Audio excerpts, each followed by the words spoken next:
Olá pessoal, tudo bem? Aqui quem fala é a Jaqueline da Steinschutz Advogados e o tema deste vídeo é como ajudar um dependente químico, uma pessoa que faz abuso de substâncias químicas, uso de álcool, drogas em geral, medicamentos e quais são as formas de realizar a internação dessas pessoas sob o prisma jurídico. Eu vou fazer a ressalva aqui da questão psicológica. Os psicólogos geralmente utilizam uma terminologia diferente e muitas vezes não recomendam as internações não voluntárias. Mesmo assim, o tema desse vídeo aqui é falar sobre a parte jurídica. Então, eu vou trazer as diferentes formas de ajudar um dependente químico de acordo com a nossa legislação, tá? Então, esse tema, ele está regido pela legislação número 10.206 de 2001, que é a lei que dispõe sobre a proteção e os direitos das pessoas portadoras de transtornos mentais e redireciona o modelo assistencial em saúde mental. Para a nossa legislação, para o direito, as pessoas que fazem abuso de substâncias químicas são pessoas que não têm a capacidade mental 100%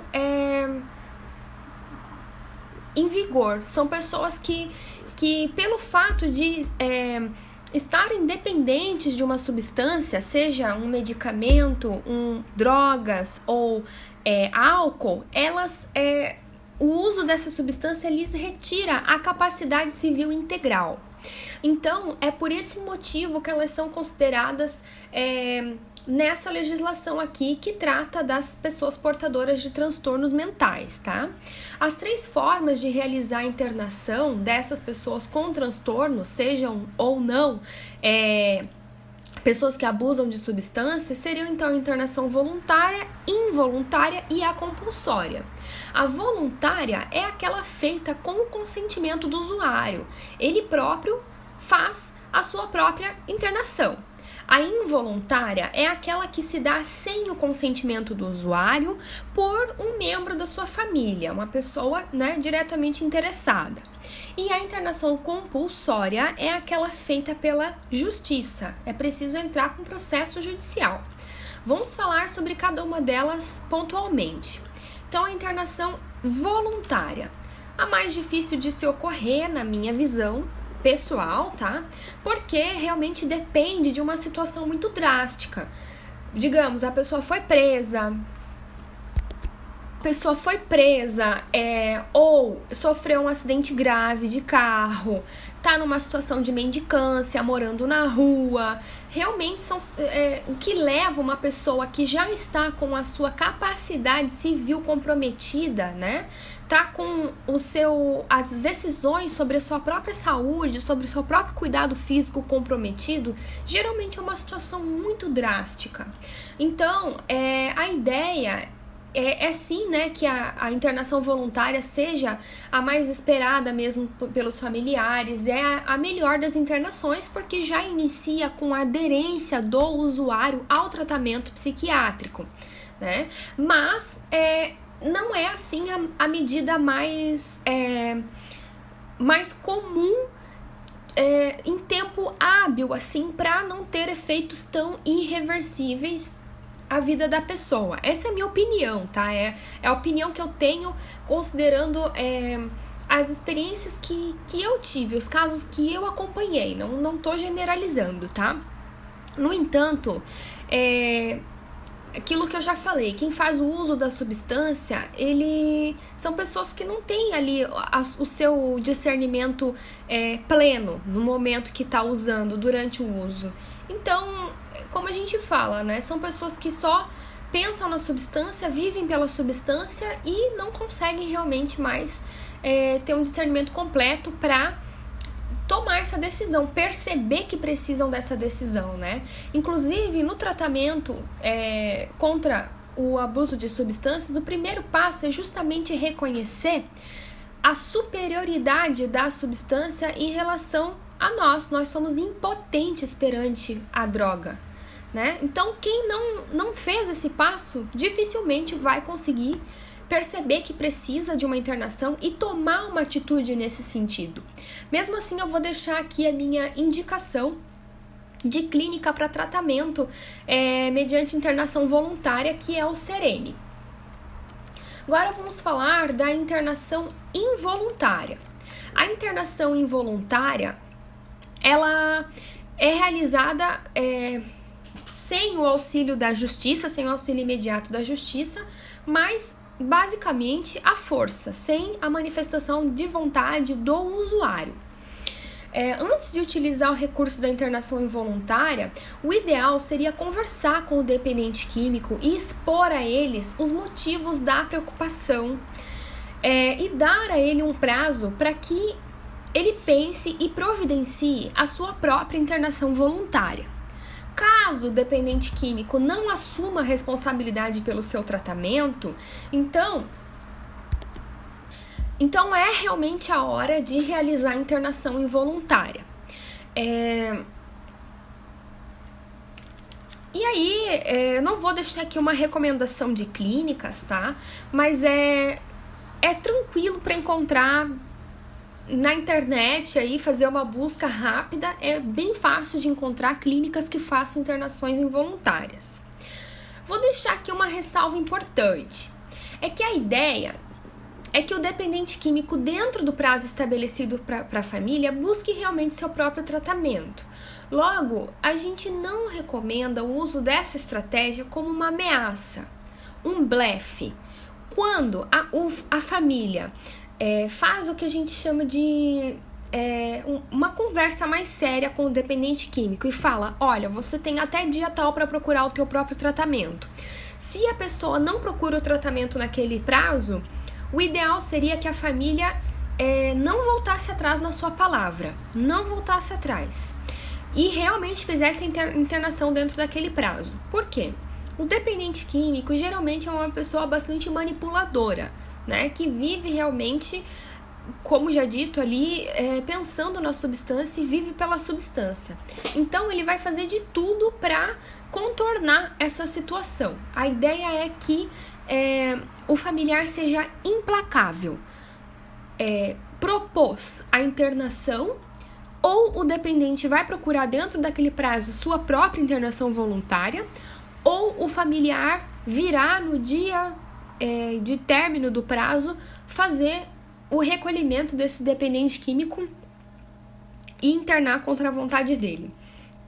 A internação involuntária, ela é mais cara do que a voluntária, mas ela é bastante efetiva, pois com a desintoxicação do dependente, ele fica consciente o suficiente para tomar a decisão de aderir ou não ao tratamento, né? Ou seja, continuar na adicção ou buscar uma vida melhor.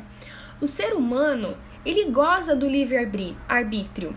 E se o dependente químico conscientemente decidir por manter-se no vício, essa é uma decisão que deve ser respeitada pelos familiares, né? Desde que fiquem claras as consequências e os limites dessa escolha. Por exemplo, eu não faço uso de substância e não gosto de uma vida dirigida nesse sentido. Logo, eu não quero conviver com pessoas que façam uso de substância. Se eu convivo com uma pessoa que faz uso de substância, eu posso, por exemplo, escolher me mudar. Não quero mais conviver com aquela pessoa. Então, essa vai ser uma consequência da escolha do dependente químico. Ele escolheu ficar na substância, ele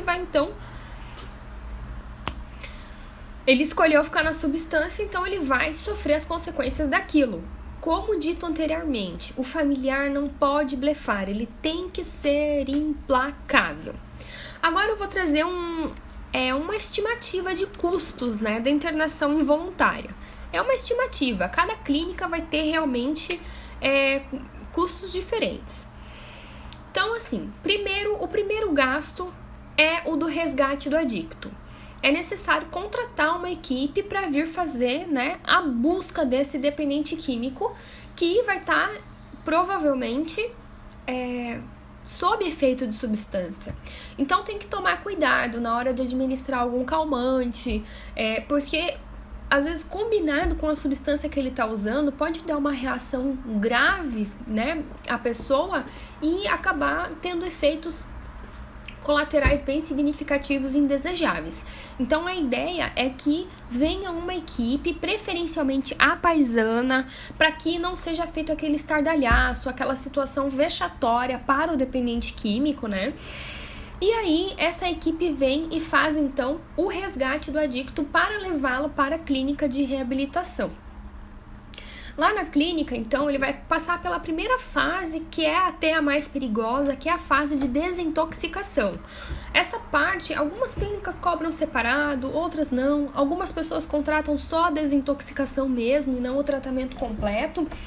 E aí, esse momento ele tem que ser feito com cuidado, porque o corpo que está em uso, né, está se alimentando mesmo ali, especialmente no uso de álcool, que cada célula do seu corpo se alimenta das calorias que vem na bebida alcoólica. A desintoxicação ela é importante, ela é realmente assim perigosa, tem que ser feita numa clínica com um aparato, com médicos, com possibilidade realmente de tratar a parte da desintoxicação. Depois da desintoxicação, a pessoa fica interna em torno de 3 a 9 meses, né? Dependendo do tipo de substância que usa, dependendo da sua aderência ao tratamento. E aí tem uma mensalidade de R$ 3.800 mais ou menos. Tem clínicas bem mais baratas e tem clínicas bem mais caras. Eu tô pegando aqui um meio termo, tá? Que é justamente para fazer uma estimativa aqui dos gastos. Aí vai ter um custo mensal aí de medicamentos, de exames, roupas que precisa comprar, às vezes, né, alguma confraternização que é feita na clínica. Caso a pessoa fume, a clínica aceite que fume lá dentro, os cigarros e tudo mais ou menos R$500 de despesa ainda na clínica. E aí, considerando uma internação de 6 meses, nós estamos falando em R$27 mil. Olhando assim, é um valor expressivo? É um valor bastante expressivo, o valor de mais ou menos um carro popular hoje. Mas quanto custa uma vida? Quanto custa uma lesão física perpétua, que incapacita essa pessoa para o trabalho, que incapacita essa pessoa permanentemente, né? Então, na minha visão, esse valor aqui, ele é insignificante quando a gente considera o resultado do tratamento. A gente tem que pensar que o uso de substância é uma coisa que afeta toda a nossa sociedade. Geralmente a pessoa que está no uso, ela acaba por perder realmente a sua cognição integral, por perder a sua capacidade de fazer boas escolhas, né? Ela acaba às vezes se tornando agressiva, cometendo crimes variados de violência doméstica, de furto, de roubo, às vezes de estupro, às vezes acidentes de trânsito, às vezes acaba até cometendo um homicídio. Então, todas essas atitudes, elas geram um custo muito alto para a nossa sociedade, né? De ambulância, tratamento no SUS, delegacia, policiais que fazem aí o socorro dessas pessoas, muitas vezes fazem até apreensão de alguma mercadoria que entrou no país ilegalmente. Tem todas as operações da Polícia Federal contra o tráfico de drogas. Isso sem contar com as inúmeras vezes que as pessoas acabam sendo temporariamente presas, né? E a prisão acaba não se mantendo porque não configurou um crime grave realmente, ou porque tinha substância suficiente somente para o seu consumo. Enfim, é um giro da máquina pública tão grande.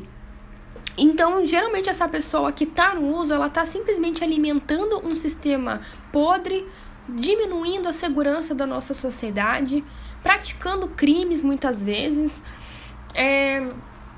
prejudicando a sua família como um todo, adoecendo, né, todo o seu núcleo familiar, seu lar, deixando de ser produtiva e causando realmente muitos prejuízos. Quando a gente tira esse dependente químico aí das ruas e torna ele de volta um ser humano produtivo, um ser humano que coopera com a nossa sociedade, que trabalha, ganha salário, paga impostos, faz a circulação de riquezas existir, né, a partir dele também. A gente está cooperando não só com aquela pessoa, não só com aquela família, mas com toda uma sociedade. Então, olhando desse ponto de vista, o valor de R$27 mil é realmente insignificante. Mesmo assim, eu quero trazer para vocês algumas possibilidades de reduzir bastante esse custo, tá? Então, dependendo do caso, esses valores podem ser reduzidos ou integralmente pagos pelo próprio adicto. Digamos, por exemplo, que o adicto seja contribuinte da Previdência Social.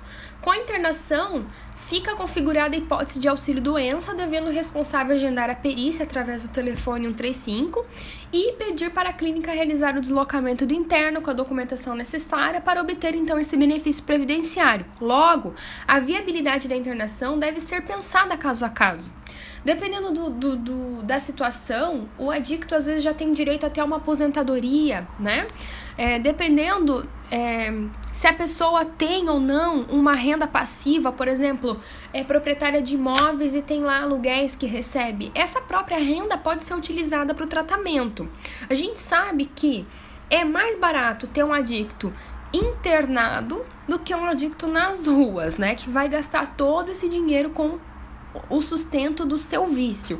Então, ter ele na clínica é mais seguro, mais tranquilo. A família tem certeza de que a pessoa está num local em que ela não está correndo um risco significativo de vida, porque todo mundo corre risco de vida, né? Eu posso agora, nesse momento, sofrer um ataque cardíaco e cair aqui morta, né? Todo mundo, para morrer, basta realmente estar vivo. Existe um risco de vida a todo momento, ou risco de morte, como preferirem. Mas dentro da clínica, esse risco, ele é realmente muito menor do que dessa pessoa na rua em uso, né? Então, desse ponto de vista que eu tô querendo falar.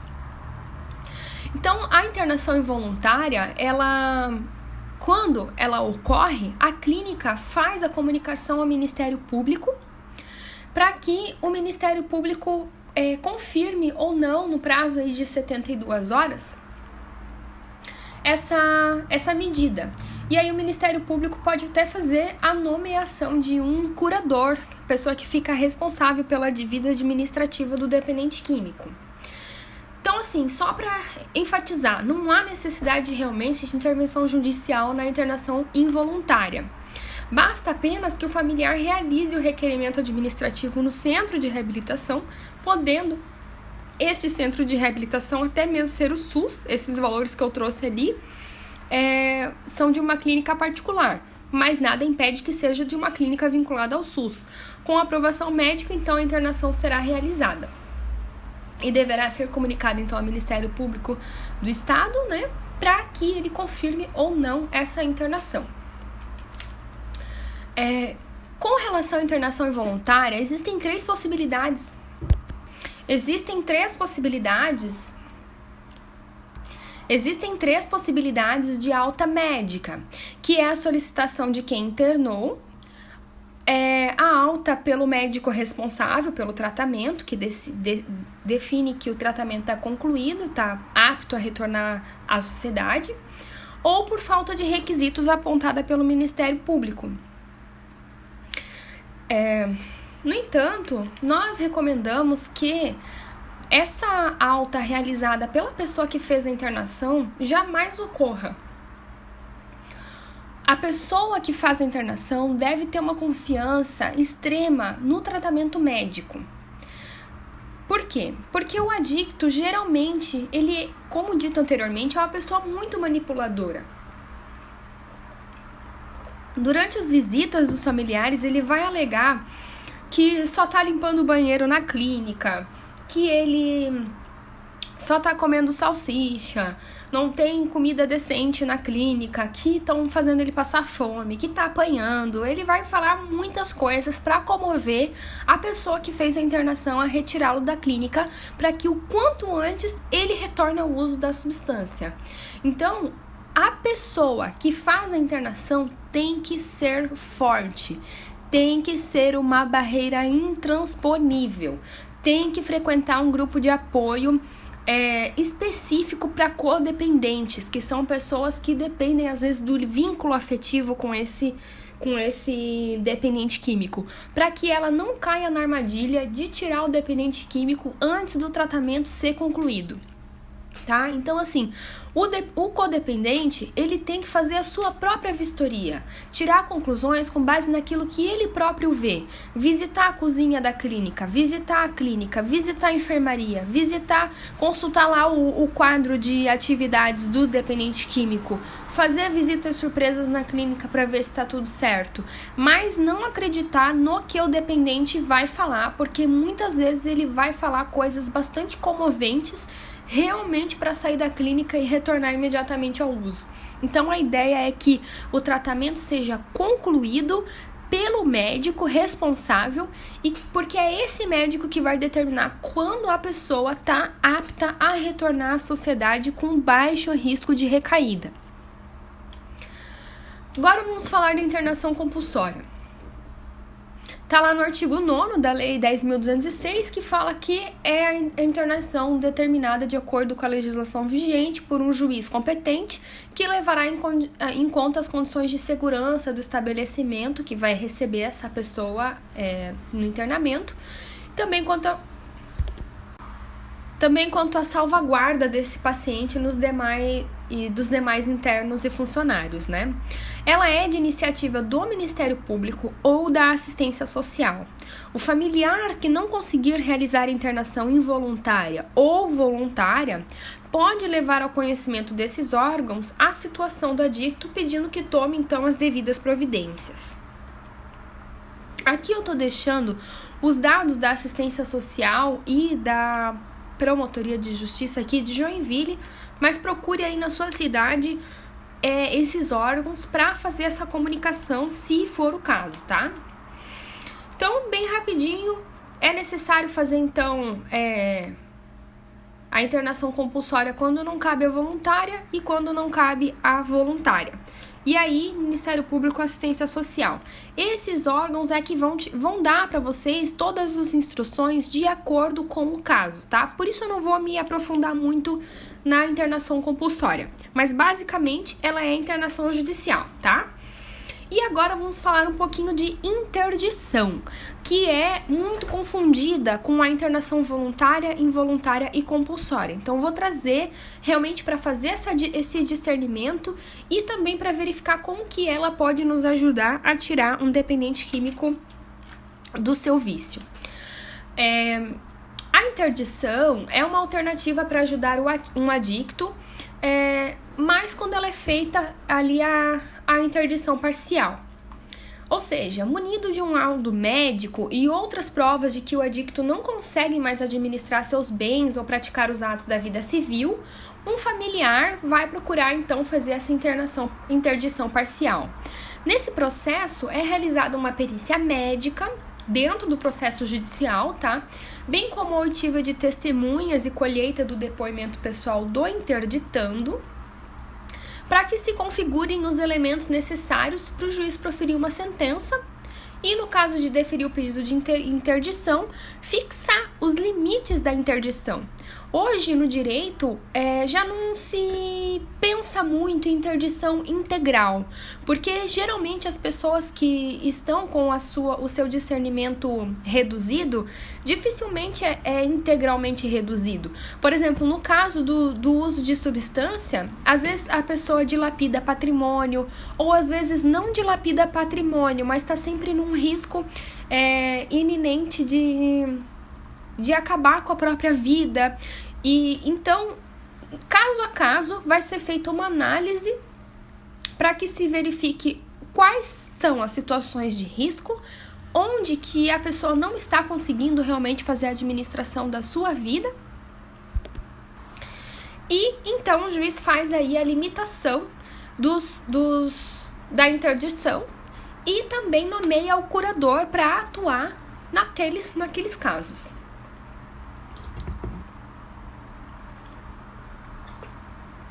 Aí eu destaco o artigo 757 do Código Civil, que fala que a autoridade do curador estende-se à pessoa.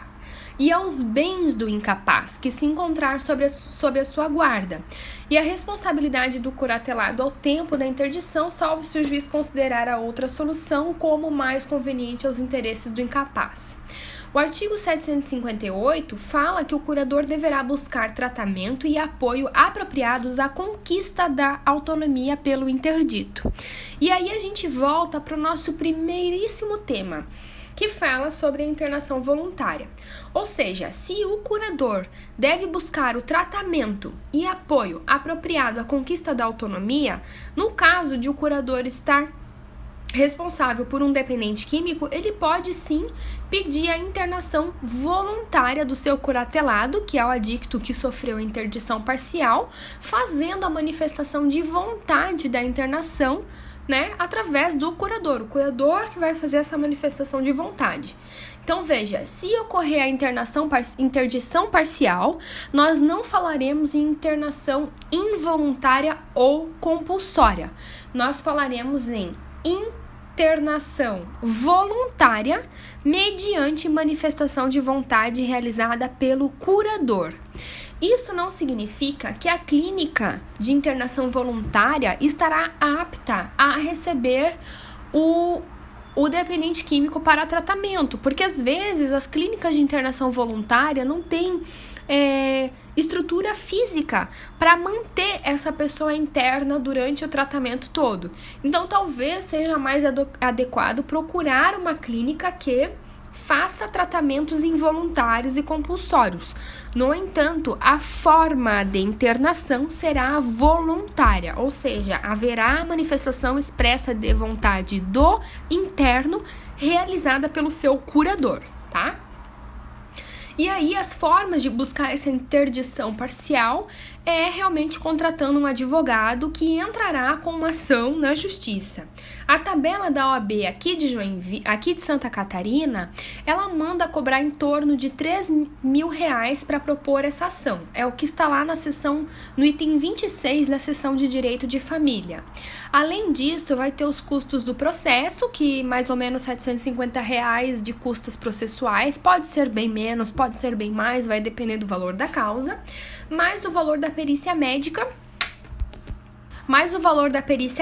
que é de aproximadamente R$4.000. Também vai ser fixado pelo juiz, pode ser bem mais, pode ser bem menos, eu estou colocando aqui uma estimativa, tá? Todos esses custos, eles podem ser bastante reduzidos ou até mesmo não existirem se a pessoa que não tem condição de contratar um advogado procurar a defensoria pública.